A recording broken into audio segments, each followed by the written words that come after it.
Hello and welcome. I'm your host, Elizibar. We're going to talk about Executive Assistant Iris number 3. Written by Blake Northcott, who is always cool.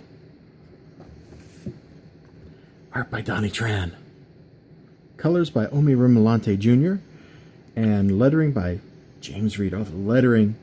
Just like the previous book, or previous issues, the lettering's really good.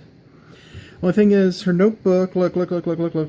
This is a page from the redheaded sidekick chick's notebook, and if we flash forward to where we see it next, the paper's white. That's a nitpick. Alright, anyway, so Iris is here in Rome, scoping out a job. I'm trying not to show you whole pages at once. And look, they're supposed to be pulling security for a gig to keep an eye on the daughter of like the Japanese prime minister or something. Like, it doesn't really matter. The mafia are supposed to be wanting to kill her. Iris is there. Security shows up. She steals a key card from them. We're going to skip showing that page. But Iris is like, look, I can't trust you. You're going to be the one down here. Sends the redhead chick down here. I know she has a name. I know. And she's watching, and then, you ready? Boom! There's a sniper on the roof! Dun dun dun! And so we get a nice little chase sequence, and it's a lot of fun. Oh, there's a fun reference. Hold on, let me find it. It's when she's like, I can't trust you. Yeah, after Berkeley, I can no longer trust you. Don't get your thumb in a twist, Iris. You were following orders. You were the one who went all John Wick on everyone, remember? I do not understand the reference.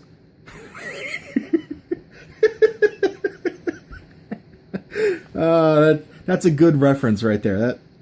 That's good timing. And amusingly, the guy she's chasing, I don't know if this is intentional or not, but he's got the beard, man. He's got the beard. Anyway, it's a great action sequence.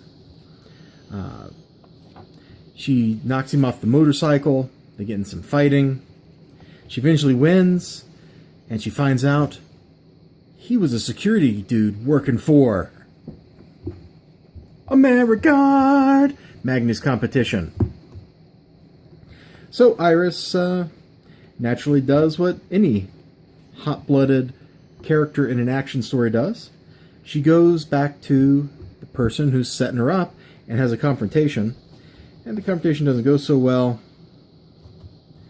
And you can see, like, nobody's going to believe you. Look, I've read enough Michael Stackpole novels to know what the right thing to do is. And it's not to let the conspiratorial manipulator person go. I've read enough Timothy Zahn to know how you deal with the conspiracy manipulator person. You just kill them. You don't worry about the consequences. If you worry about the consequences, things are going to get worse for everybody. Iris is making a terrible mistake. And look at this review. I haven't even talked about the pretty art. I haven't talked about the great writing. I haven't talked about any of that. I'm just talking about the characters because that stuff, it's good and it's so good. It's like, it's at this very good level and there's no need to talk about it. Like, it's really hard to do a review for something that I can't even really nitpick. Like, you saw me reach in to nitpick the lettering. Also, I really like the little bold right there. That's actually a really nice touch. And then right here, too. Like, the emphasis there in that text is just awesome.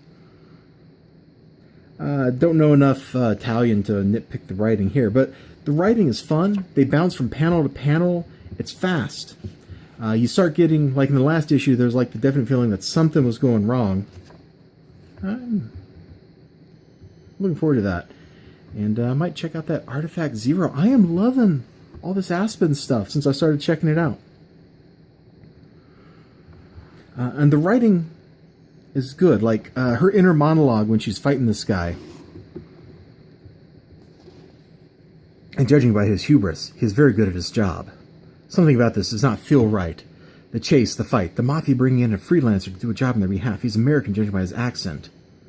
I would like to have asked him some questions, but unfortunately, the time for talking is over. And that's like a DDT right there, and he's dead. Done.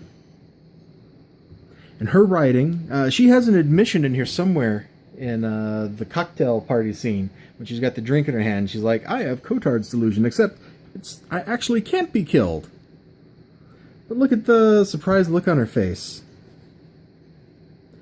Like, the facial expressions, her eye. Look at this. You don't really even need, like, these text boxes. Like, you could just have the story in dead silence. And the expressions. He's surprised when she catches the knife. You can obviously tell she's going in for the kill. She's not playing around anymore. Like, it's all told here in the pictures. Like it should be. It's a comic book. That's how they work. But Iris, honey, you should have killed him. He's monologuing you to death, and eventually he's going to turn on you and kill you. I really liked it. Iris 3 is an easy recommendation. God, was this out last week or the week before? I am so behind on my comic books. I don't know when this came out. But if you see this sitting on the shelf in your store, or you see one of the other covers, is there a cover gallery so I can show those? No, there's no cover gallery. I wish there was. This Aspen mascot stuff's crap. I don't care. I've yet to read. I've read this one time and it was stupid and I never read another one. Yeah, there's no... Oh, here's a little tiny cover gallery. So here's what the other cover looks like, if you can see that. Let me raise it up a little bit maybe for you. If you see one of those covers, just buy the book. Just buy the book. It's so hard to talk about something that I like this much, because it's just like, look, I just want you to read it. It's so good. It's so good. And I feel bad that I'm spoiling the story by telling you the story, but it's all I can talk about because I can't critique it. The art is pretty, the writing is good, the coloring is great. The issues I had with the coloring back in the first issue, I think are pretty much gone. The only time I kind of notice it is in the shadowy scene. Something about the reflections from the screen on the dude's skin just doesn't look right to me, but I can't tell you why. Other than that, like, I got nothing, man. This July 2018 issue, number 3 for Iris, is just a great book. It's just a great book. It's just a great book. And if that's not good enough for you, I don't know what is. You all have a great day out there. Remember to like, comment, subscribe. I wish I had more constructive criticism, because I know Blake Northcott asks for that. Every time I make one of these, like, oh, thanks for the review. Got any criticism? And I'm like, I got nothing. I got nothing. You guys take it easy. Bye-bye.